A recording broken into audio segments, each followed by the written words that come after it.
RFF ne présentait pas aujourd'hui un tracé, mais une zone dite de passage préférentiel.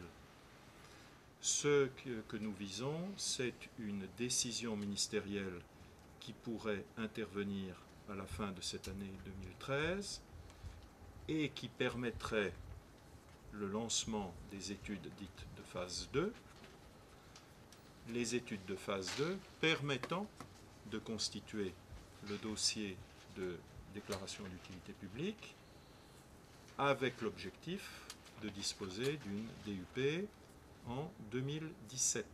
Le principe retenu, qui est celui d'une boucle, permettra de donner infiniment plus de souplesse à la gestion des trains, qu'ils soient grandes lignes ou qu'ils soient train TER. Donc là, incontestablement, satisfaction. Et avec une bonne partie de la ligne qui d'ores et déjà est prévue en passage souterrain. Une ligne qui part de la ligne de Cannes-Grasse actuelle, qui est en gros dans la vallée de la Seine, et qui rejoint Nice. D'accord. Voilà.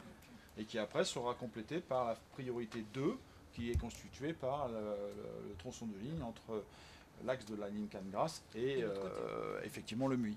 On est dans une phase de rencontre des élus, d'information et de consultation des élus, puis du public, pour informer sur cette zone de passage préférentiel qui doit faire l'objet d'une approbation ministérielle pour cette fin d'année, de façon à ce que nous puissions passer une étape et faire avancer le projet vers cette demande de réaliser une déclaration d'utilité publique en 2017 et donc de réaliser ce qu'on appelle les études d'avant-projet sommaire et de dossier d'enquête sur la base d'un tracé de référence. Maintenant, dès lors que le gouvernement aura signifié son approbation sur la zone de passage, nous commencerons à travailler avec le territoire pour constituer le tracé de référence qui sera présenté au gouvernement pour